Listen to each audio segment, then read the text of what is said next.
public by the library board. The public comment session shall last no longer than 15 minutes and individual presentations are limited to 3 minutes per speaker. These time limits may be extended at the discretion of the board president. Public comment should be addressed to the library board as a body.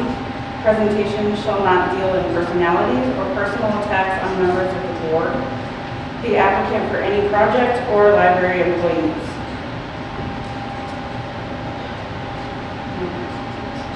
No campaigning for political office is allowed during the comment period.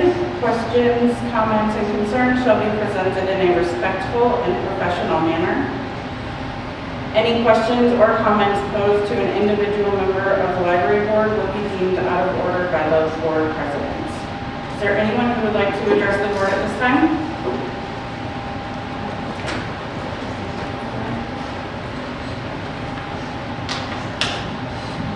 Hello. Ian Dickman. I don't know, do I need to do the whole address thing here? Okay. I just wanted to take a moment and congratulate Trustee Eden Schlafauer on winning the Wisconsin Library Association's Trustee of the Year Award. It was a very well-deserved honor. You served the library, its patrons, and the community exceptionally during your time as library president, and we were fortunate to have your leadership.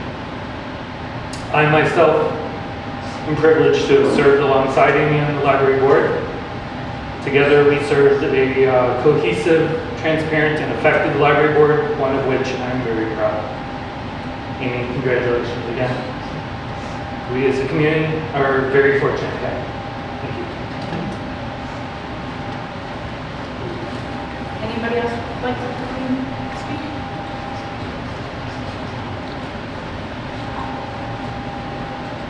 You can grab it if you want. There, you can grab the whole thing and just hold it if you'd like. Yeah, there you go. Thank you. I'm Jamie Roan, Lily Road in Menomonee Falls. I am just here because I had seen a very disturbing document in regards to the library today and the police being called about a book. And of course, with everything that happened at the school board meeting Monday evening with the banning of books and policies and procedures, unfortunately at that meeting. We can't talk about the school board here. Oh, I know, I'm just in reference, it's because of that is one of the reasons why I'm here. It's just that, I hopefully that we're not going to run into the same instances with that other entity in regards to how books are being pulled and public transparency, because I just feel as a community, there needs to be transparency. I moved here 20 years ago to ensure that my children would have the most access to books, the best school education that they could possibly have. My kids love the library here, they utilize it. And I just want to ensure that they have every opportunity to have access to everything. Thank you.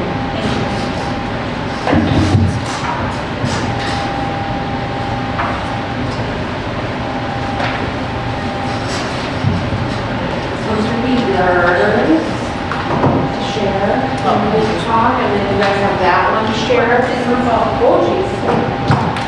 Sorry. Got it? Okay. Yeah. Just put it there. Is that good? Yeah.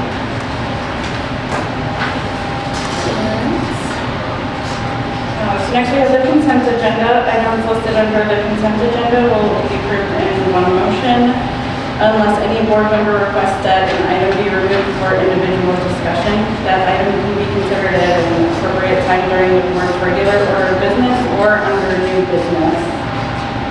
So first we have the minutes for the last regular meeting from September 20th, 2023.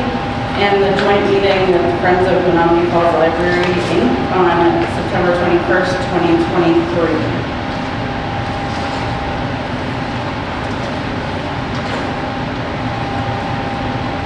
Has everybody had a chance to look over the...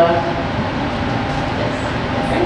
Any comments, discussion on it? And then next we have the bill approval for September 2023 and the total amount of $23,754.75. Of that, $7,662.73 is coming from the 220 fund, the library operating budget, and $16,091.81 coming from Fund 221, the library building maintenance.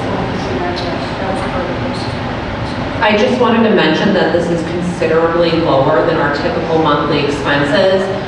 The software that we use for inputting the bills, same software that they use for creating the budget at the village, was down for about 3 weeks, so we weren't able to enter any bills. So next month, you'll see a much larger than normal bill approval request.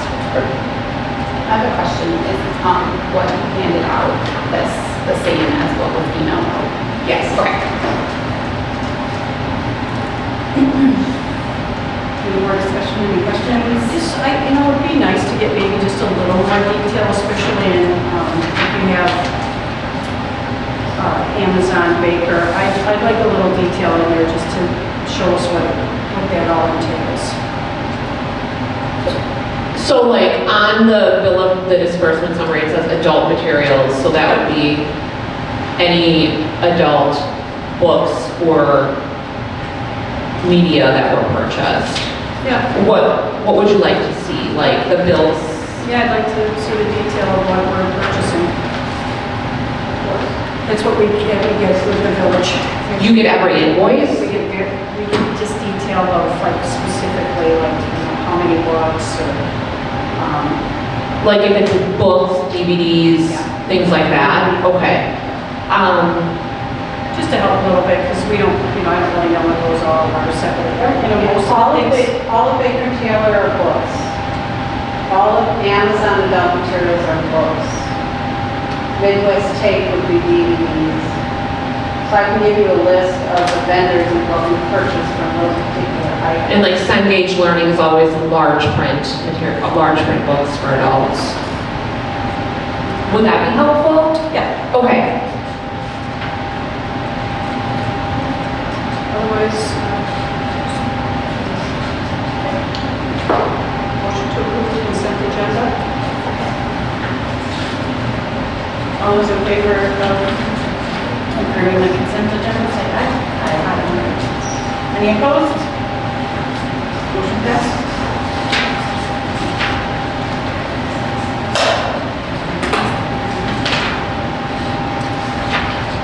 Next is trustee education.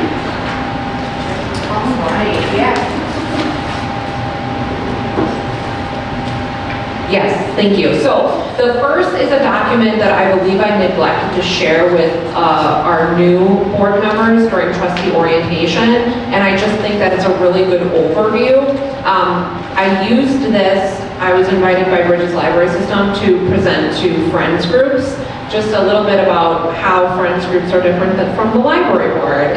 Lots of libraries have the same questions that we have, so we use this document, and I just wanted to make sure that you all have access to it. And I find it really, really helpful sometimes when there's different questions of who exactly is doing what, who's responsible for what, especially for new trustees. It just kind of helps silo everything so that everyone's aware of, okay, the library director, for instance, is the one who hires, trains, supervises, and schedules the library personnel. The library board recruits, hires, and supervises the library director. Just sort of things like that, and to where everybody fits in. So I wanted to point this out to you as it's one of those documents that I always have hanging around because it's a good ready reference. Does anybody have any questions about that one? Or in general, any questions about who exactly does what? I know it's a lot of new things. Okay. Well, if you ever do, just let me know. And then the other is Chapter 10 of the Trustee Essentials, Developing Essential Library Policies. I talked to Nicole and we thought that this would be a good chapter to go over this month. So I'll just kind of go over the highlights of it. So policies, the policies that we have, they provide the framework for library operations and services. So Wisconsin state statutes, they do authorize the library board to establish the external policies, so how we serve the public. those circulation policies, how much we're gonna charge for overdue fees, things like that, and also the internal policies, so the library board operation. So that would be like the bylaws and the public comment policy, and then also library management. So some of those internal HR type policies that we do have. Now, so Wisconsin state statute says that every public library shall be subject to such reasonable regulations as the library board prescribes in order to render its use most beneficial to the greatest number. The library board may exclude from the use of the public library all persons who willfully violate such regulations. And this is sort of unique to a government body. For instance, with the village manager can create policy and approve the policy, and it doesn't go in front of the village board typically. With the library board, all policies have to be approved by the library board, just like all job descriptions have to be approved by the library board. So we do fall under different rules and regulations based on that state statute, and it's just something to take into consideration. I know sometimes when we get like new trustees or new library staff, they didn't realize that that's how things work here. So one important part is that the board reviews policies on a regular cycle so that all policies are reviewed at least every 3 years. And this is something that we've been working on throughout the past 3 years. We've been working on going through all of the policies that were existing and revamping them, and that was a lot of work with the board. So now we kind of have a good basis of where we're working with, and I'm in the process of developing a schedule so that we know, okay, in January 2024, we're going to go over this policy, February, so that you guys are not trying to approve or amend policies all at the same time. So it's going to be on a schedule that I've been working on. And this is good because, you know, it makes sure that the policies are current, that the current board has input, because that changes regularly as well. And it, you know, so you don't have circulation policies that are referencing VHS tapes. And just making sure that everything is up to date and current. The library board has to approve those policies in properly noticed public meetings, of course. And I thought this was interesting. Although disagreements during the development of policies are natural, because everybody has different input and opinions, each board member should support staff in the implementation of policies once they are established.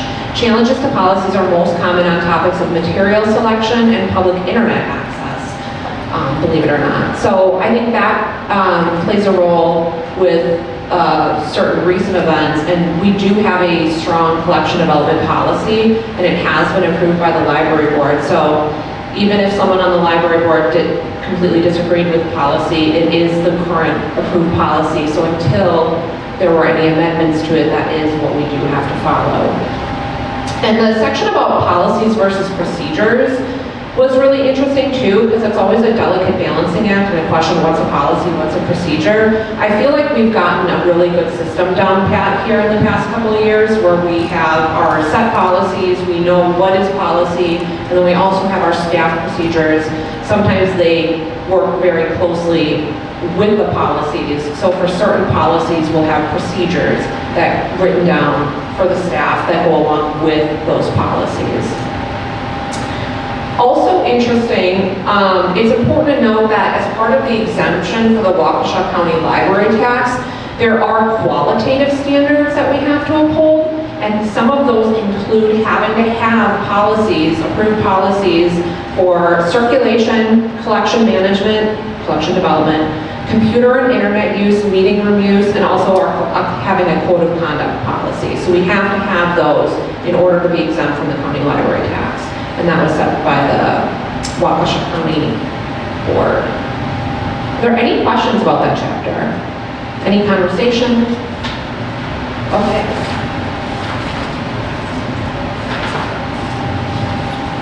All right, next we have new business. First, discuss and consider for approval updated 2024 Fund 220 and 221 budget requests. Thanks, Ellen. So this seems a little bit repetitive. Obviously, the village board already approved this draft budget to go out to publishing. So we're like, why are we already approved our draft budget, why are we approving it again? So technically, the library board has to approve whatever budget they are working with. So in August, when we had our budget meeting, we were working with the assumption that we were going to go with a completely different insurance and a different employee wage grid from the village. That's since changed between the time that you guys approved the draft budget and the time that the village board approved the draft budget to be published. So what you have in front of you is the updated budget that we would need a request for approval from you in order to technically move forward properly. So the changes that you'll see here from the draft budget that you approved in August, those are those insurance charges under salaries and benefits. And there was also a slight change to the village's wage grid at the last minute. So they decided to go with a 3% increase for a cost of living adjustment at the beginning of the year in order to keep up with inflation, and then the standard 2%, up to 2% for merit-based increases in July. So that is a slight change. However, we're actually asking for less money than what you approved back in August. So that is a win that we've been able to budget for that and actually be asking for less money, and that's due to the decrease in the insurance charges. What we had initially budgeted for was going on to the state insurance plan, which was a significant increase. But the village was able to negotiate with Network Health to get a 14% decrease to stay on their plan. But still being able to offer the additional family savings plan to those of our staff who are on their parents' insurance plan yet. So it's a really, really good negotiation. I'm very happy that the village was able to do that. We won't see any changes to our insurance, and I think the staff are going to be happy with that. So I would just need a motion for an approval of this budget so that everything is done by the book. Are there any questions? My other question is, I don't know, I don't know how this works or when if changes would be made down the road, but I know, to me, our biggest focus really should be getting that children's section. What I think we all agree that that really needs the update. Yeah. And so we're, the question is, where are we coming up with the money on our end? To get, we have the paint and the carpet cover, but furniture and like, have you? So the initial $250,000 ask last year for the children's department, that included paint, furniture, carpet, flooring, the whole shebang. And since we were able to reduce that ask to the village for just the paint and the carpeting and the movement of the books, movement and storage of the books. So that's all we asked for them. During the year of 2023, we've been very blessed to receive a significant amount of grant funding, donations, in order to make the tween space happen, in order to get some new furnishings for the Forge Junior area. So a lot of the things that were in our budget request, our initial $250,000 budget request, we actually got donated, and we were able to purchase at a discount this year. So that deeply discounted the amount that we actually will need for furnishings in the children's library. So we have that $10,000 budgeted in the budget request for next year for furnishings for the entire library. Some of that would undoubtedly go towards new furnishings for the children's area, because if we're going to move all those grimy old chairs out to get the carpeting in, it would just make sense to put some new furnishings in there. So that's where we're at with that. I think, oh yeah, absolutely. Also, this budget is the operating budget, so anything such as really large renovations like that would come from our fund balance. So if we decided to, or I should say, if you as a board decided to replace all of the shelving, that would be a large purchase. Which we don't need. Yeah, we don't need that. But if you were to decide to do something like that, then you would make a motion to take the money out of the fund balance. So that would be it's similar to the 605 fund, where we wouldn't use it unless we had specific permission to take out of that fund. Yeah, and you can do that like mid-year. You don't have to say, like in this budget, oh, we're gonna take 200,000 from the fund balance and add it to furnishings line. So you don't have to make that decision in this budget. Yeah, I mean, I guess just looking at it, to me, that seems so priority. And then when I had time to really go back and look at the computers, I'm like, I mean, I'll be honest, I don't see, why we're getting as many computers as we are. And I know we discussed it. Yeah. When you really look at the utilization. And I think Yeah, where we're putting that money to. Right. And I think at the August budget meeting, I think we really discussed that and we agreed, let's start with cutting 4, and those would come from the adult area and see how it goes. And I think based on what I know about patron usage, it's not yes, I completely agree that usage has gone down substantially since 2019, but it's not necessarily the usage, it's about the amount of, in total, it's about the simultaneous usage. So my concern in cutting more would be, it's not uncommon that we would have 8 or 10 or 12 people on the adult computer at one time. And if we have to get into the habit of turning people away from using the adult computer lab upstairs and having to say, listen, I'm sorry, these are all full. You're gonna have to go down to the children's area to work on your job application or your homework or something for college. That would be a deterrent to a positive patron experience. And I also feel like if we want to look at allocating more funds towards children's furnishings are expensive. Library furniture is expensive, so even if we got rid of like 2 more computers from the adult computer lab, that's $2,000. That's gonna buy maybe 2 benches, it's really not gonna put a big dent in it. 4 years old. Do they really need to be replaced? That is, we do need to replace them because of the Windows. The Windows software is going to be outdated in October of 2025. So we do need to replace those. It's been recommended that we don't try to put the new software on the existing computers just because of their age. And most libraries do operate under a 4 to 5 year replacement schedule, just because they do get quite a beating. And the older the computers are, the more we're at risk for failure, the more we're at risk for malware and just outdated software that maybe won't be able to keep up with all of the software that we do have to run. The Envisionware that controls what patrons, when they type in their library card to get on the computer. The older the computer, the more chances there are for issues.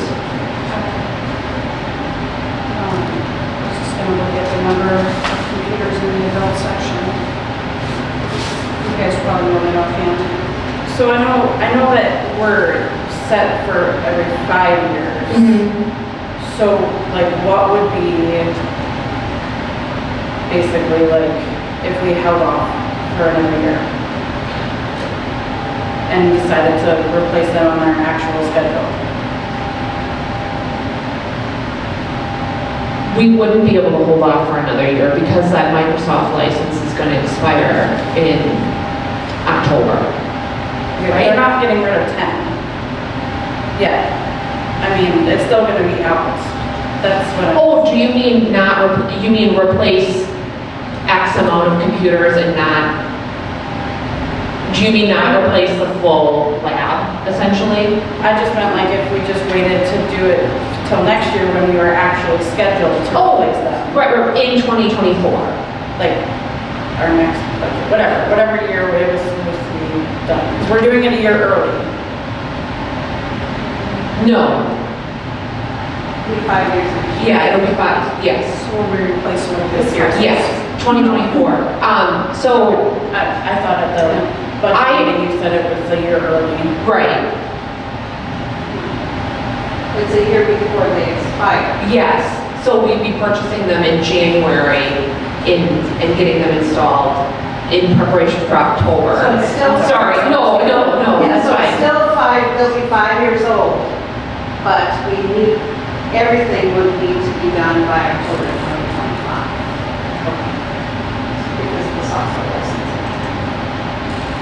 2025. Okay. 24. It's 24. I'm pretty sure it's 24. Now I'm second guessing. You might be right. I think this conversation definitely deserves to be had. Here's the thing. The village is already publishing this as it stands for the draft budget. Did they already publish it? I think they already published it. We can make amendments throughout the year on budget lines. So if in January we want to bring this up again, you are well within your right to say, let's talk more about the computers, like hold off on purchasing them, because we might want to move some more money towards furnishings instead of the adult computers. Does that make sense? Yeah, and I'm not trying to nitpick it. Oh, no, not at all. But No, we not at really all. want to get that children's section. Right. Really fix it up. Yeah. Really fix it up. Yeah. If we can hold off on something else in the Sure. meantime, then maybe that's the way to go. Yeah, I completely understand where So you're I think coming it's from. worth revisiting. Yeah, Like I said, looking at the utilization with the 21 computers that are in the adult section, I mean, it's, the busiest month is still only like 17% utilization. Mhm. It's very low. yeah, Children's is even lower. yes. So just, I think it is something to revisit, Mhm. but if you say that, yeah, we can talk about this later and just see where we're at when we start really fixing up the children's section, Right, we may decide to put some money towards that. I think that makes total sense. Also, did we ever figure out the whole lighting thing with, what, like, if the village or you would be responsible for that? Yeah, for the lighting controller replacement? Yes, and that is in our 221 building maintenance ask. So the bill, well, it would come out of, they give us the money to put in our budget. Okay. And that's been made very clear, even though if there isn't an agreement now, Mark Fitzgerald has said it, Arlen has said it, when there is major repairs, that is the village is going to take care of that. I think you had something to do with that, so thank you, and I appreciate your That work on needed to be that. cleared up. Yeah, I appreciate that. Motion to approve budget. Second. All those in favor of approving the budget, say aye. Aye. Any opposed? Motion passed. All right, we are moving on for unfinished business. Discuss and consider for approval policy 1.02, library board public comment period.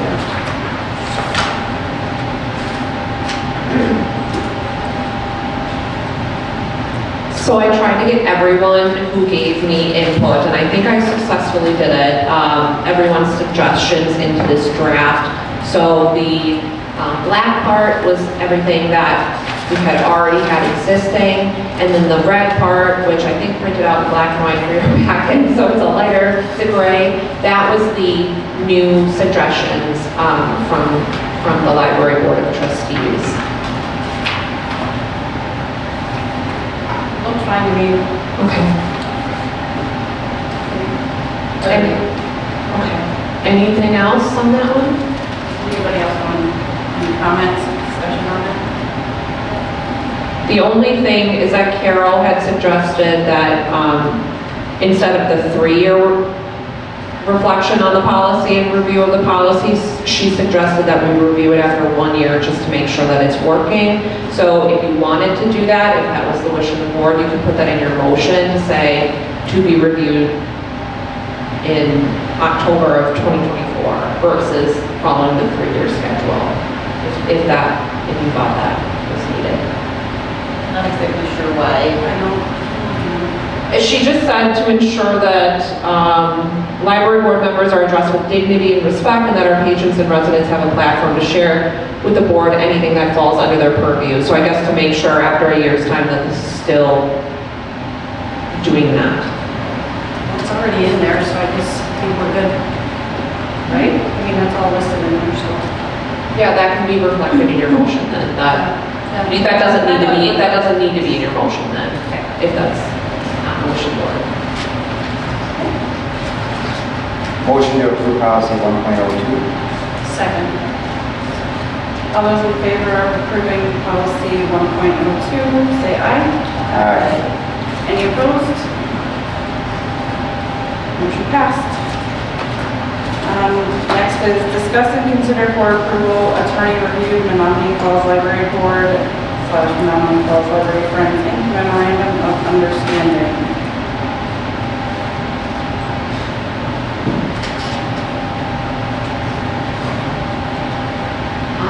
I just had a question. Was the attorney who reviewed it at? Yes. Is there any discussion on this? Well, I see that it was added, we had, made some hard for me to talk. Oh.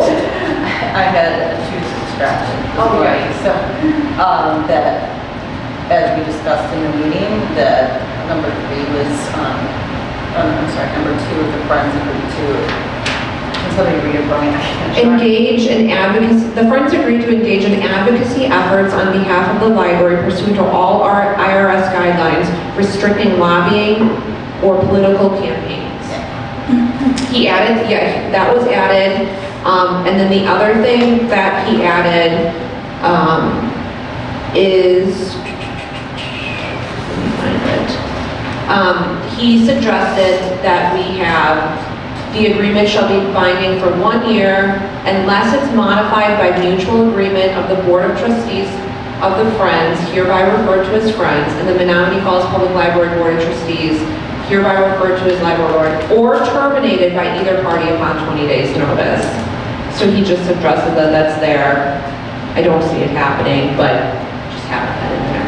So that it can't be terminated at 20 days. Correct. Yeah,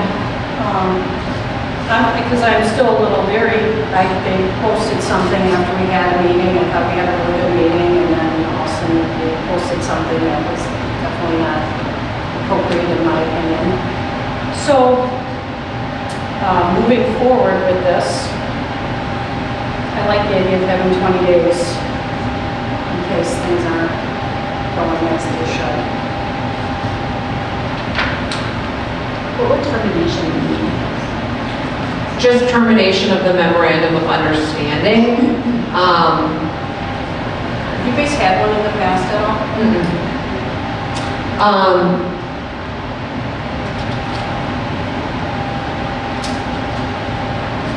That's a good question. It wouldn't, I guess it, I don't think, this is my non-attorney, this is what I'm guessing. I'm guessing that it would simply terminate the memorandum of understanding that we have laid out, where the library board is saying, we're gonna do this, this, and this, and this. Like, you technically do not have to do this, this, and this, and this if the MOU is terminated. And if the MOU is terminated, the Friends wouldn't have to agree to do this, this, this, and this. It wouldn't necessarily terminate it would not, I don't believe, terminate the relationship between the Friends and the library. Like, Because you've had that all along anyway. right, exactly. I think it just, I think the MOU, it's a nice thing to have so that it's very clearly laid out as to what the responsibilities of each party are. It's not necessary though, right? I mean, we've been without one for so long and operating without one for so long. Having an MOU does not mean that, or not having an MOU, it doesn't mean that the Friends are not going to continue to support the library, that the Friends are not going to continue to provide donations to the library. It simply means that there's no really nice little, agreement as to what everybody's going to do. Well, I mean, it all came about because of the post about the library closing, which we know is false. So, I'm okay with moving ahead with the MOU, and I like what Adam added to it. I think that makes it clean. I think another reason that we pursued this was to have some document that explicitly mentioned this, because there were questions at that time whether the board had control of the Friends. So that was a big impetus for requesting this as well. I'm sorry, to kind of make a differentiation between their board and our board. Right, so I like, that kind of, My big concern is social media, so if there are any more posts that would be detrimental to our community, residents, anything like that, I think that would be a reason for termination as well. So what would I don't know if that needs to be reiterated to the Friends board, but I know Ross wants to move in the right direction, So, and I have I'm communicated. saying there's been a lot of social media activity out there from all kinds of groups in Menomonee Falls, and I of the opinion that that is playing a major role in our community right now. So as far as our relationship with the library friends, I think they're doing a great job in their social media right now. So promoting the library, so that's what it should be. Yeah, and As long as that keeps happening, I think it'll be better. Yeah, and they did make a post this week. I was told, Ross shared the post with me, that they want to move forward, they strive to be truthful and accurate, they want to work with the library board, and I think that kind of collaboration is going to be necessary in order to move forward from everybody. We can't really, nobody can change the past, right? No, we can't. But I think more than ever, with the way that the tight budgets are for municipalities, with the way that things are going with library funding, I think we need to rely on this group. There's such a great addition to the library, and they've provided so much financial and volunteer support in the past few years, that there's so many initiatives that support our patrons that we wouldn't have been able to do without them. So I'd love to move forward and foster that good relationship, and I do feel good about the future. I know I talked to Ann a little bit. At the end of the day, the library board doesn't have control over what the Friends post, just as the Friends don't have control over how you guys vote in a library board meeting. So it's possible that there could be differences in the future, and I certainly hope that there's not. And I hope that we can work through that, but I don't foresee that being an issue moving forward. I'm going to motion to approve. I'd like to have one ask. We never did receive their social media policy that they have. Oh, okay. I'd like to have a copy of that emailed to us. Okay, I will talk to Carol about that when she gets back and have her touch base with the Friends board. I'll second. All those in favor of approval of the Menomonee Falls Library Board, Menomonee Falls Library Friends, Inc. Memorandum of Understanding, say aye. Aye. Any opposed? Motion passed.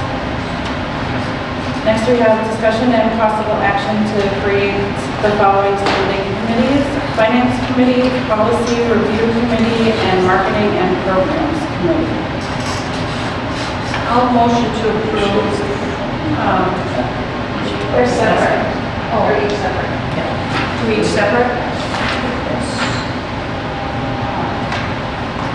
To should we discuss? Why don't we How about we discuss discuss the first? finance? I have some questions. Yeah, Um, let's start with finance. Okay. Thank you for supplying the description of the committees. I kind of have the same questions for all of them, but for the finance committee, based on the description that was provided in the committee description, I was just curious if you could give a little bit more explanation around how that's going to be different than what is currently done, where the entire board reviews the finance committee, or I'm sorry, the finances as part of the consent agenda. How would that be different in a committee setting? So basically, they could get a little bit more in depth with like what they want to see, and they can make recommendations to the full board as far as like approving stuff, and maybe there's some like changes that they want to see with whatever we're spending money on. Okay, I just don't, I'm having trouble just understanding how that would be different from how we currently operate. And I'm only asking this because adding all these committees is going to be a lot of extra meetings and time. And currently, finance doesn't take up a whole bunch of time. And I think Ann had a great suggestion of getting some more detail on the reports that we already get. So just in light of how many committees there are and the addition of staff time to do the agendas, etc., I would be in favor of not moving forward with a finance committee. But that's my opinion. I was gonna say also, like, when it comes time for like creating the budget for next year, that is what they would be a big part of. Otherwise, the finance committee they were only gonna be like quarterly, just to make sure that we're like on track budget-wise, and that was basically it. So they weren't gonna meet like every month or anything like that. So when I was secretary treasurer, the part of my job was I had to come into the library and review all of these things and then bring forward questions. Does that still happen with the secretary treasurer?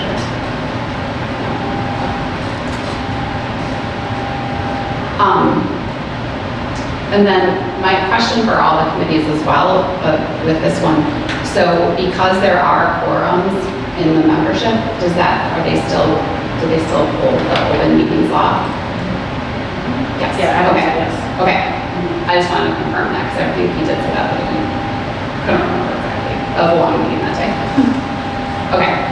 I'd actually be in favor of tabling this one for a while if we want to do that. I said I'd be in favor of like tabling that committee for a while if we want to maybe come back to it later. Okay. Sure. So I make a motion to table the creation of a finance committee. I have to say a specific date here. It can be indefinite. Okay, I make a motion to table the creation of a finance committee. All those in favor of tabling the creation of a finance committee, say aye. Aye. Any opposed? Motion passed. Next, any discussion on the policy review committee? Sorry. That's okay. So I guess it's the same kind of question. Jackie alluded to this earlier, but previously we had, as a board, gotten 1 to 2 policies to review every meeting, and they would be sent out with a packet agenda, and then we would bring forward and have a discussion on what changes we wanted to see, etc. Much like we've done with some of the with the creation of the public comment piece. So again, I'm wondering how it would be entirely different in the new situation with a committee, since we've already been integrating that into meetings. So that would actually be taken out of the meetings, that would go to the committees. The committees would review the policies and make any changes, like tentative changes that they want to see, and then bring it forward to the board for our approval. Would the rest of the board have the opportunity to see the Yes. changes? Yes. And what was the cadence of that committee going to be? Monthly. Monthly?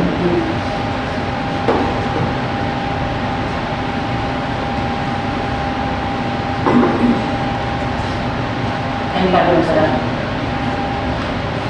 It would be monthly following that 3-year review period, once all of the policies are up for review, right? So if we have no policies up for review with the schedule, we wouldn't have to meet. Unless there was something like they Oh, want to create right, a new right. policy, or that would also Sure. be like up to them. They would be the ones that would come, if we wanted to create a new policy, they could like come up with the actual policy, like the draft policy, and then bring it to the board, and then we could put our input into it and then put it up for a motion. I have some questions just about logistics. So with the committees, like scheduling the time that it would meet, would that be up to the members of the committee to find Whatever would work best appropriate time for the them committees. and where we would meet? Would be somewhere here, I'm thinking, the room or here, we have to arrange that, and the committee be the one that arranges or work with you, Jackie, about that? Yeah, definitely, because then I can reserve the room and everything. Okay. Have a nice board meeting. Does there have to be anything posted online? We would have to post for all of these committees, even if there isn't necessarily a quorum, because it is a committee of the board. So they would show up on the upcoming meetings, and then the village clerks would have to post them and send them out. I can't remember, is there like a time it has to be? I know other boards, like a 24-hour time. Yeah, 24-hour notice, and that's usually for like emergencies, so we would want to get it out well in advance, just like we do on Friday for the Wednesday meetings, just to make sure that the public does have the opportunity to attend if they so choose. Very much. The other issue is my schedule. If I'm not here on Friday, we have to make sure we plan ahead of time. Are you saying For posting, for getting the agendas out. Yeah. So it would be great with these committees if we could come up with like a calendar, so like everybody knows the upcoming meetings well in advance, so that I can get the room reserved, we can get the agendas ready to go, and then ideally,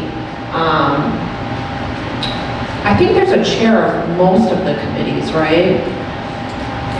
Yeah, ideally working with the chair to get the scheduling figured out. And my only other question, I'm sorry, I didn't. No, I was done. Okay, as far as minutes go, do we have to do those for committees? Okay, and who would take the minutes? It would be great if we could designate someone from each committee to take the minutes, and then, like, they can even be freehand, and then we can enter them into the software. That would be wonderful. I got an email from Carol asking, she's very excited about, I should say, the prospect of the, or I think it's actually happening. Sorry guys, give me a second, of the live streaming committee, so, and we're scheduled on this to work together, so I'm excited about that. And so I just want to make sure, that we knew how minutes would be working, because she was concerned if there was a meeting before she got back. Oh, sure. That she wanted to have a summary. Oh, definitely, yeah.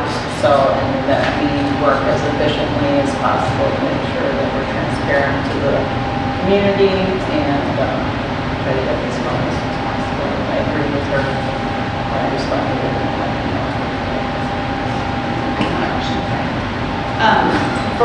So when you mentioned the, like the policy, so I'm still with the policy 500 committee. Right. When that group could potentially pose draft policies for the board to vote on, if we in a meeting, I can't think of like a great example of this right now, but if we as a board in a meeting say, you know, it would be great if we could consider a policy on this, like we did for the public comment, that's actually a good example. Could other board members submit policy ideas or suggestions to the policy committee? So it wouldn't just be that committee developing the policies. I know that we all have to vote on them. Yeah. Okay. And I think all the board members would be welcome at any of the, Oh, yeah. at any of the committee meetings. Okay.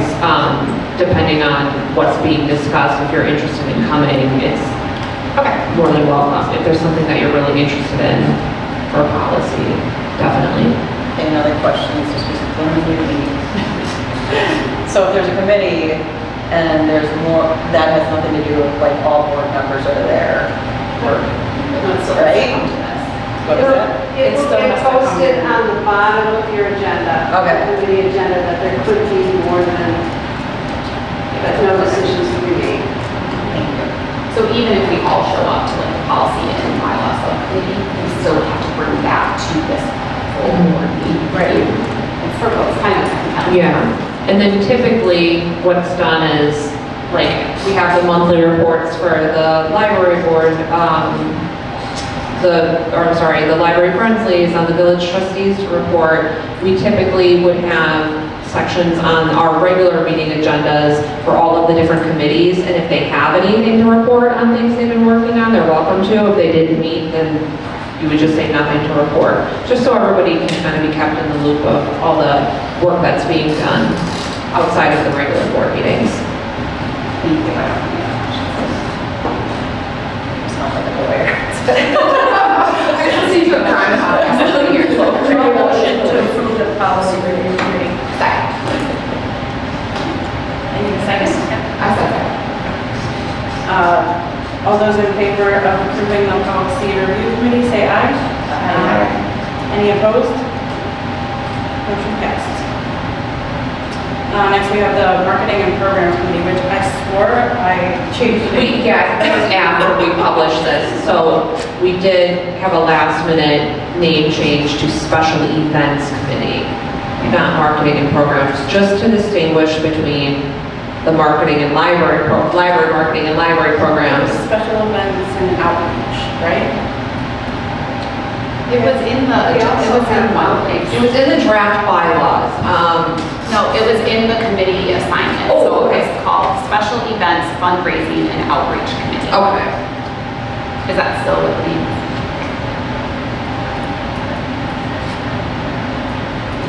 With the name change, did that address some of the language in here around things that are not within the purview of the board?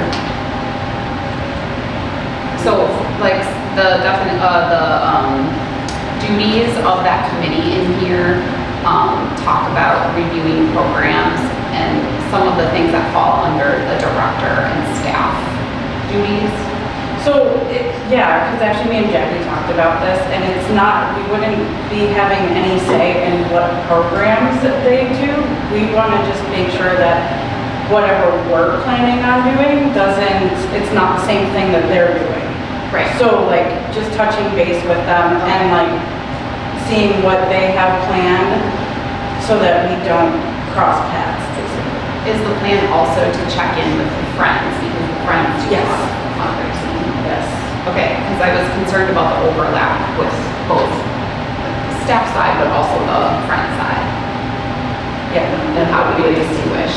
That would definitely be, we would want to check in with both sides of that to make sure that, you know, whatever we are thinking of doing, that it wouldn't overlap something the friends are doing or something the library is doing. Yeah, and it could be a great collaboration opportunity with the friends too, and kind of bringing together your big goals and the friends' big goals and the friends' manpower, either their membership. I think that's a wonderful opportunity.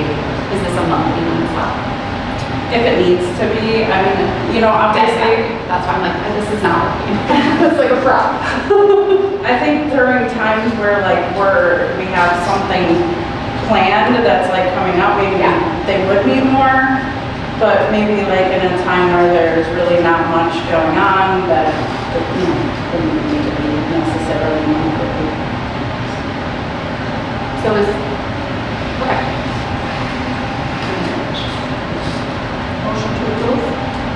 Yep. Special Everybody else events. has any? I'm okay with it if we can clarify this Judy's language. Yeah, that's actually like the first meeting of the Okay, committees, that would be like their, like one of their first things that they Okay. should do is like go through and flip, go like step to step okay. of like exactly what they're gonna be doing. Perfect. Okay, sorry. All those in favor of creating a special events outreach and fundraising committee, say aye. Any opposed? Motion passed. The next is discussion and possible action to create the following ad hoc committees. Would be coffee shop committee and the live streaming policy committee. So we'll do those each separate. So first for the coffee shop committee, is there any discussion on that? Is there any update or anything, or we're just gonna, excited to learn more, so. I'm So would that be one that would be monthly also, or? Probably have to just, probably hit it hard and then get it on. And then you guys will let us know. Yep. Great, I'm excited. So I'll make a motion to approve the coffee shop committee. Second. Just looking at the book. I know. All those in favor of creating an ad hoc coffee shop committee, say aye. Aye.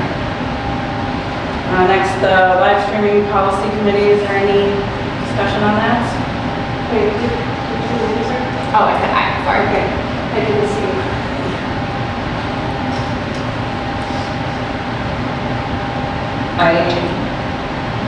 No, I just said thank you for checking. I just know, I'm all for it, I'm really excited about it, I know Carol is too. So, yeah, I think I go on. Motion to approve. Except, wait, We're not, sorry, the members of the board, we have Jessica Cole. We'll do that next. Okay, sorry. So everybody's been wanting to answer all questions. Who was second? I think Ann did. All those in favor of creating a live streaming policy committee, say aye. Aye. Any opposed?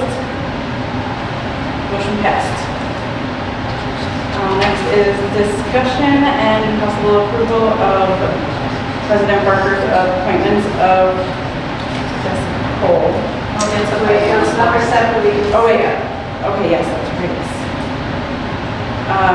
Okay, so then we go to discussion and possible approval of President Barker's appointments of myself, Nicole Barker, Colleen Leahy, Jackie Rammer to the Policy Review Committee. motion to approve. Second. All those in favor to approve the appointments of myself, Colleen Leahy, and Jackie Rammer to the Policy Review Committee, say aye. Aye. Any opposed? Motion passed.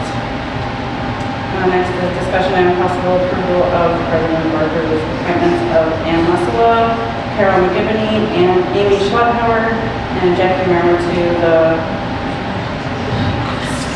Special Events Finance and Outreach Committee. I have a question about this. Carol had sent an email. Did you ever have a discussion with her? Yeah, Carol does not want to be in that. So do we have to do an amendment for that then? No motion has been made yet. These are suggested motions. These are suggested motions, so you can make the motion however it needs to be. Yep. Okay. I would also, well, we need to check that one. I didn't pick the note for that one. And since Carol's not going to be in there. Yeah, I can be the chair for that. Let's see, Amy, you wanna? For the special events? Sure, I'll be the chair. Sounds good to me. I'll make a motion for the appointment of Ann Lessela and Amy Schlotthauer as the chair. right? And Jacqueline Rammer to the Special Events Fundraising and Outreach Committee. Second. All those in favor to approve Ann Lissela, Amy Schottenhauer as chair, and Jackie River to the Marketing and Program Committee, say aye. Any opposed? Motion passed. Next would be discussion and possible approval of President Barker's appointments of Ann as chair, Amy Schottenhauer, Nicole Barker, and Jackie River to the Coffee Shop Committee. Motion to approve is proposed. Motion to approve. Second. All those in favor? No, I did. All those in favor of approving the appointments of Ann as chair, Amy Schottenhauer, Nicole Barker, Jackie Roman to the Coffee Shop Committee, say aye. Aye. Any opposed? Motion passed. Discussion and possible approval of President Barker's appointments of Colleen Levy as chair, Carol McGivney, Jackie Roman to the live streaming policy committee. Motion to approve.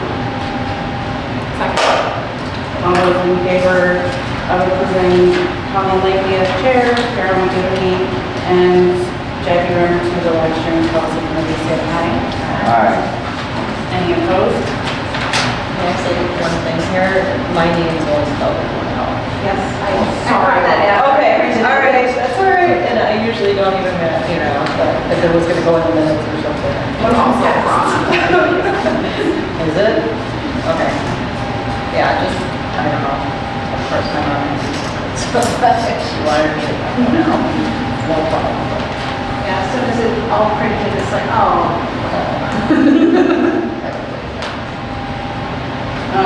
Next up, we have a presentation of the draft bylaw amendments for possible approval at the November meeting. Yes. So, I just wanted to give you, I wanted to give you a draft in advance in case you had any proposed changes at this time, because once I send out the bylaws at least 7 days before the next board meeting, you can't actually change them the night of, so you can't make a motion with amendments the night of. So the things that we would change is adding on page 3, public comment section. So public comment at every regularly scheduled meeting, the board shall hold a public comment section pursuant to the library board's policy regarding public comment. And then the other addition would be including the standing committees to the committee section. The following are the standing committees of the board. We do not have to have this in the bylaws, it's entirely optional. Adam recommended that we do have it in the bylaws because what happens is oftentimes you'll make a motion to form a committee and then people change on the board and it fizzles out, and this is just sort of documentation that, oh yeah, these committees actually exist, instead of having a committee that was never formally dissolved. So it's completely up to you whether you would like it in the bylaws. There's no need for them to be in the bylaws, but they certainly could be if you are so inclined. Like, for instance, I would not recommend putting the ad hoc committees in the bylaws because that's going to take, you're just going to have to amend the bylaws when those are done. But we could have the standing committees in there. It could go either way. It's up to you whether you want that officially in the bylaws, and then let's say down the line we decide, oh, you know, special events committee, maybe that in 10 years that isn't something we need. Do you want the bylaw amendment in there? Or just an official motion from the board to dissolve the special events committee? So do you want to make it a two-step process or a one-step process?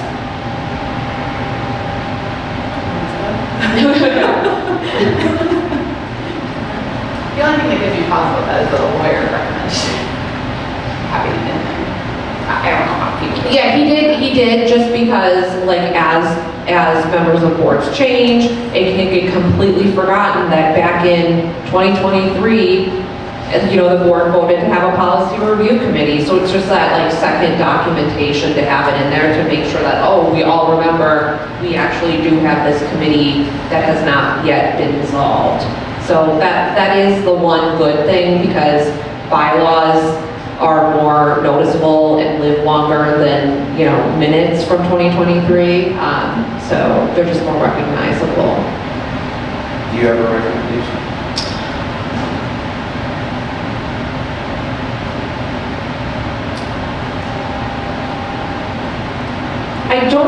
I guess I don't feel strongly either way. I agree that sometimes, like, I've definitely seen it before where I learn way into my tenure as a director that, oh my gosh, we have a policy review committee. I had no idea we had a policy review committee. So just having that further documentation is really good, so that everyone's aware what committees actually exist and haven't been dissolved.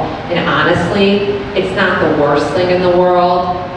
It's not the biggest deal to, let's say the board decided we don't need the policy review committee anymore. I don't see that happening, but let's just say you would make a motion to dissolve the policy review committee, or you could just make a motion to amend the bylaws, and then I would just have to provide that. You would, under your direction, I would just provide the edited bylaws at least 7 days in advance of the meeting. So really, it's not that much more work, because it would just be a bylaw amendment versus a motion to dissolve the committee.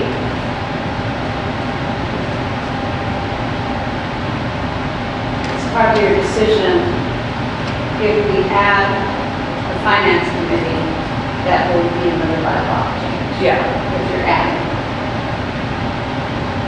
If you don't add, you don't have to make that bylaw change.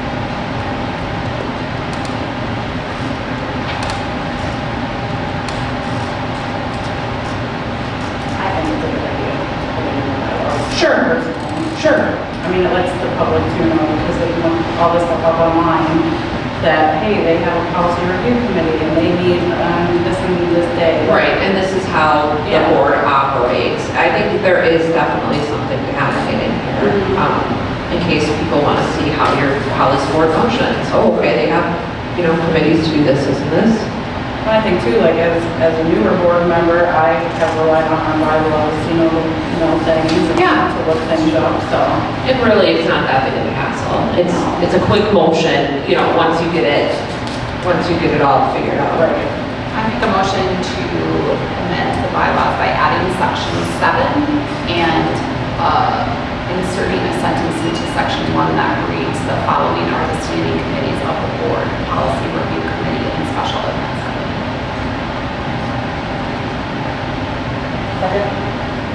So I took out finance committee, so I don't know what that is. Right, so we weren't actually going to vote on this until next month. Oh, sorry. No, that's okay. I know, it's fine. No, that's really fine. Just because we can't change it the night of, and the way I that see what you're saying. Yeah, so I have to get rid of finance, and we only have this on for informational for next month. So, But she can make a motion to add that into To change it. to change it, yeah, so Okay. that works. Because we would have to take out the finance. Right. Since we're not going to do that. Correct. Okay, awesome. We need to vote.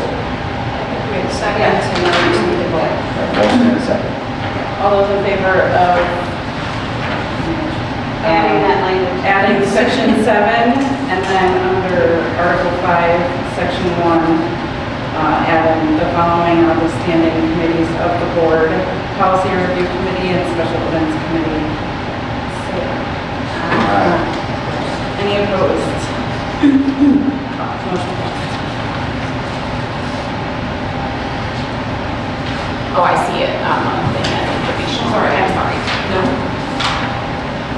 So next is the library board president's report. Well, first, I want to congratulate Amy for winning the Wisconsin Library Association's Trustee of the Year Award. That is a big achievement. So thank you for your service to the board, and congratulations. And then also, I did, obviously most of all of you guys know that Jessica Cole has resigned, effective immediately. So we are looking for a new board member if anybody wants to apply. I know there's a link on the website, right?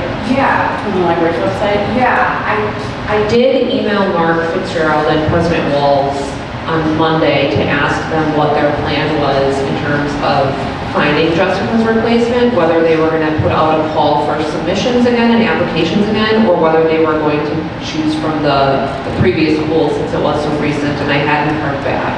I haven't heard Yeah. any either, so, but I'm assuming that people could apply. I really don't like set date, I don't think, so. Right. If I hear back from Mark and President Walls, I'll let you know what their decision is.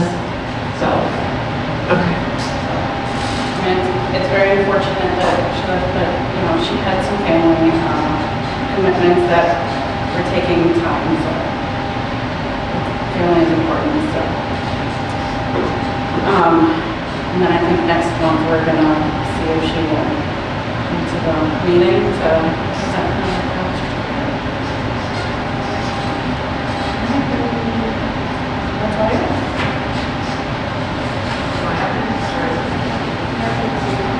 It's me. All right. So September was a really exciting month because it was Library Card Sign-Up Month. So we had some really fun outreach opportunities. I was invited to go to Village of the Falls,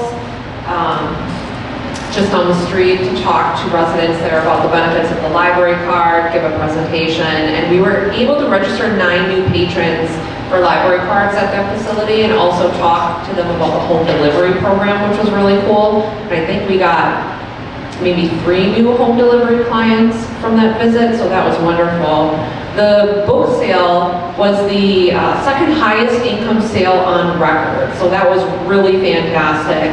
The staff did a wonderful job. Shout out to the book sale committee for all their hard work that they put into organizing it and also for genrifying it. We got a lot of really good compliments that people loved being able to just shop in the area that they like. So if they like mystery books, they were all in one spot. So the spring sale is usually a lot bigger just because people are doing spring cleaning, so they're donating all their books.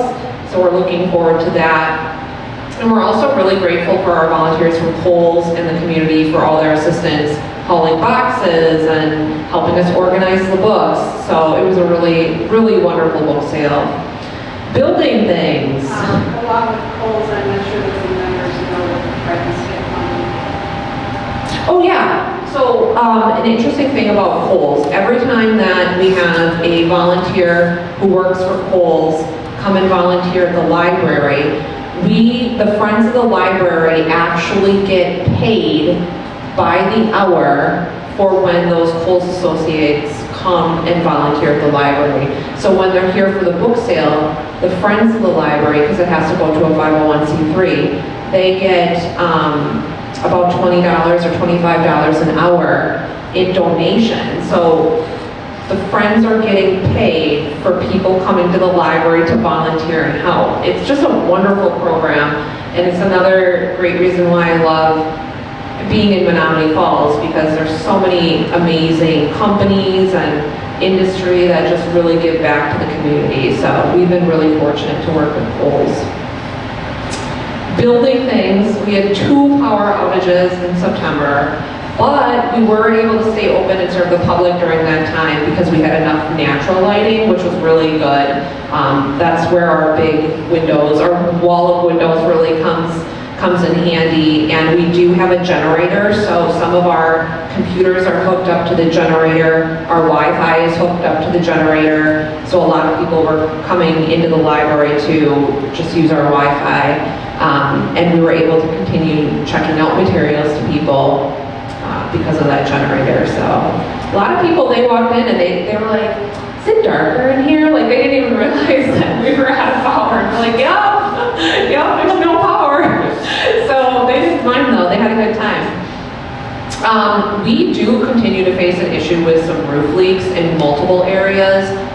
In the second floor office area, every time there's heavy rain, particularly with wind, we get roof leaks. So we've had to move desks around so that the leak is not directly under the computer. We've had to change shelving in that area so that it's on wheels. So whenever there's rain in the forecast, we move all of the storage out of the way because of those roof leaks. We do have roof leaks in this room as well. And in the hallway, you can see the stains. It's been ongoing for years and years and years. And every time we're told that they fix the problem, but every time it comes back. So I have been talking to Public Works about this issue, and I asked during budget time if we could have more money allocated in the 221 budget towards roof repair, because they only allocated $1,000, but I never heard back from them. It is definitely a concern, especially we are a building filled with paper.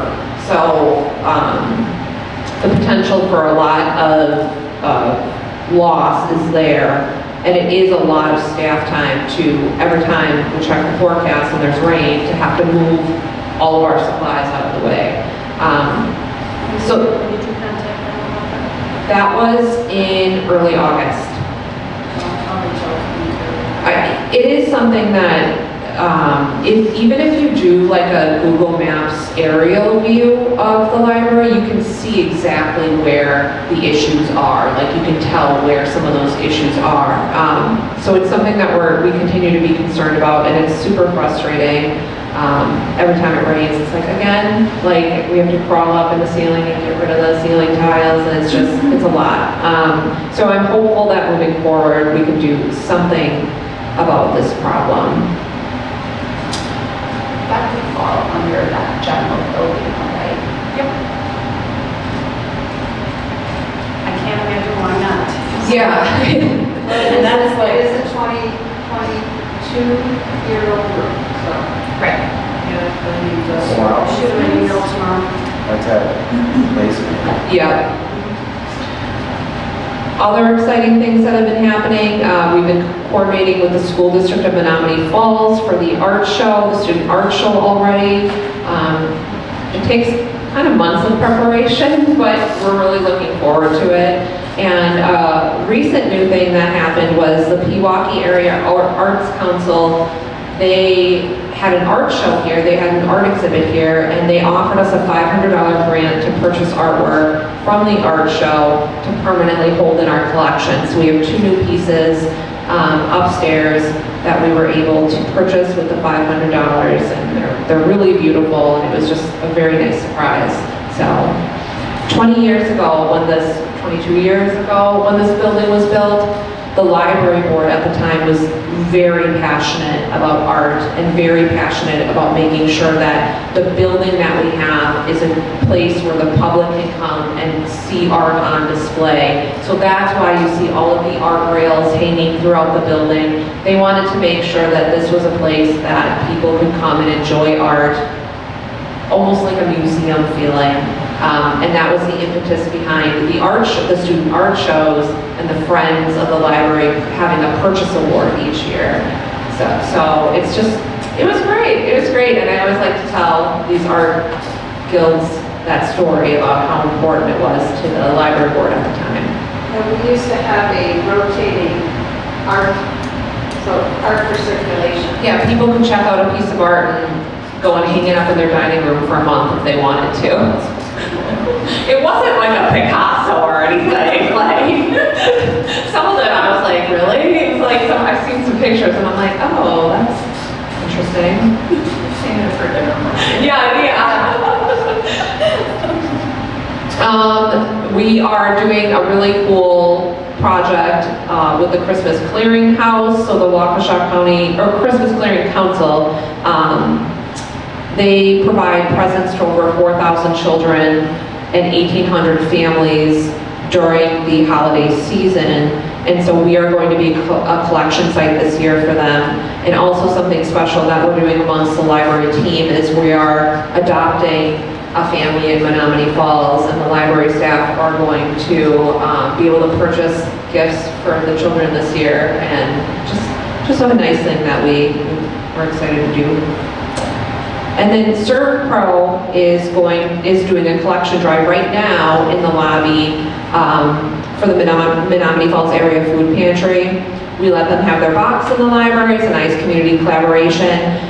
But we are a year-round drop-off location for non-perishable donations as well in our lobby.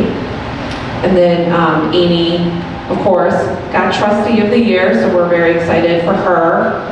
And then I wanted to share a picture of a volunteer teaching a beginner crochet class in the Forge. She taught one for adults and then an all ages one, and we had a lot of like moms and daughters or dads and sons coming in to learn how to crochet together, so that was a great program in the makerspace. And then I did have the resident correspondence in my director's report as well. Hold on 1 second. So this was in your report, it was posted on the village website today, right? And you had somebody's name, and why wasn't it redacted? It was somebody's name and their email address. Is that inappropriate? Well, it is a public record. Right. But to be posting it, wouldn't that be considered, why was it in your report? I don't understand why you would put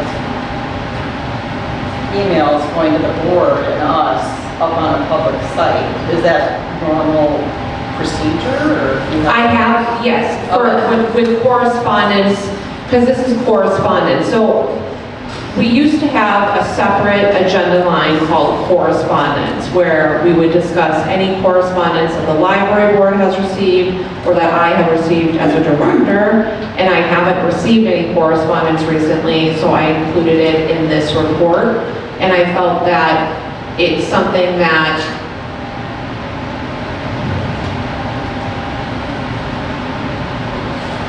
didn't need to be discussed tonight, but I wanted to make you aware of the amount of time that my director's report is a report of things that I've done in the previous month. This is a pretty big thing that has happened within the previous month that I felt needed to be included in my director's report because it is quite serious.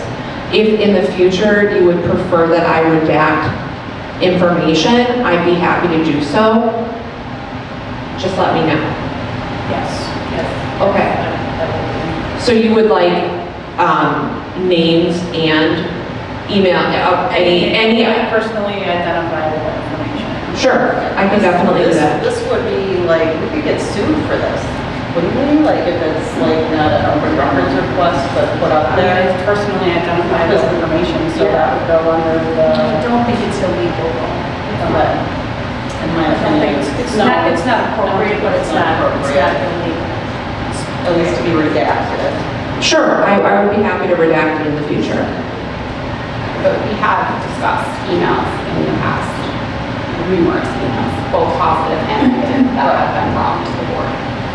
I'm just concerned about residents being targeted because their name and their email address or any kind of identifiable information. Not that we want to be not transparent, but that's somebody's. Emails are in there, just the fact of the name. Sure, I'd be happy to redact any personally identified information in the future, moving forward. I do have a question about this, and if it's not appropriate, because it's not an agendized item. Yeah, we're not supposed to. Okay, that's fine.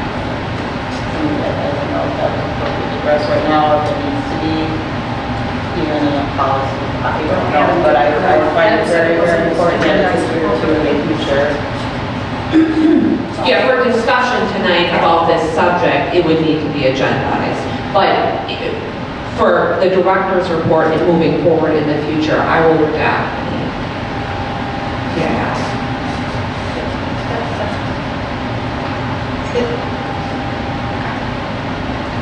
Now, that doesn't prevent this, of course, all of our emails are public record. It doesn't prevent that from getting out if someone were to public records request it, of course, but for my purposes. Well, just, knowing it, like, goes out to the public and then, they request it and they get it. Right. It is what it is, but just because. And that would be if somebody was CC'd or anybody that was on that email, correct? Not just the sender? It's just a question because I just could, what? I don't know, I'm just asking because, You mean redact? like, if it wasn't anybody having to do with the school, I'm sorry, looking at you and thinking school, the library board, like if it was CC'd, I guess it doesn't matter, just who sent it, right? Because a lot of times people will CC maybe another resident or something like that. Do we want that? I don't think we're probably, maybe not following. I'm just. No, I know what you're saying. So like, obviously, I wouldn't redact the fact that it went to the library board and the village board. I feel like that just kind of goes with the territory. But if there was anybody else included on it, which I don't know if that happens, but if there were, I can certainly redact it, that's fine. It's just an eyeball question. Yeah. I'll cover, We do a lot of CC, stuff like that. So I don't know, it just popped in my head.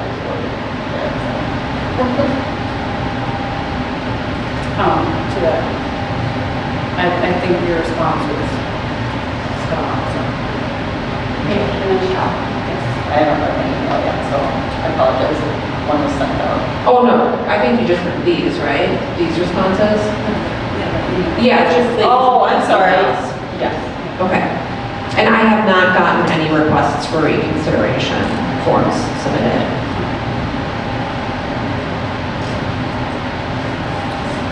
Next is the village trustees report. Budget. But all good there, so that's all I got. Next, Menomonee School District reports. Yeah, we have several big things. The biggest will be in November. We're kicking off our strategic plan for the next, which we want to start in November and end by the end of the school year. It's been a large study on English language art and math curriculums. So there'll be large purchases, hundreds of thousands of dollars for English and math curriculums. Actually, we're going to be using mostly ESSER funds, so federal funds for that purchase. So that study is going on with multiple groups. I had a clarifying document out today about policy 365, which had to do with, which went out pretty broadly, so hopefully clarifying things. Also, facility study is quite a big, we've kind of taken a slowdown approach to our facility study with the same sort of lights out sort of situation. And we've slowed everything down and started looking at, because we do have some backup power, but it's not doing nearly as much even as what is occurring here, which is good. They had the Wi-Fi on. That would have been great for us, but most, so we're working on that. That just takes a lot of time studying what we currently have, how we can make it more efficient. So no big purchases on the near horizon there, maybe not at all, but hopefully the power outages are behind us. No, you're not always People say that when I bring that up, but I'm like, okay. It seems to go out all the time, and I think because of the context here, we're on like a major, Pilgrim. major hub here, so it seems to flicker. Well, we're studying it and we'll see where that comes out. Also a major, Check your outlets, okay? because we have red outlets that are hot, and, they're hooked to the generator, so maybe for your Wi-Fi, just plugging it into a different outlet. Yeah, we're studying. GT, Gifted and Canopy Programming, that's something that we're taking a look at the whole year. That's something that for GT students, they have what's called DEPs instead of IEPs. So that's something that we're studying and we want to ramp up for the next school year. But we're doing some good work in that regard. Also, the final thing is we did set the final levy. So the mill rate is down, the lowest point in 30 years. So 691. So we should sign all that on, it was approved at 691, down from 775. We gotta be totally clear that because property valuations have gone up so much, even though that's a big drop in mill rate, the increase in property valuations, it really depends on your specific home. But we did get more money from the state this year, and largely due to increasing students by about 30 year over year and about 40 plus, just off the top of my head, over the 3-year deal. And that's how you receive more money from the state, is the 3-year average, not the year over year. So that's all I have.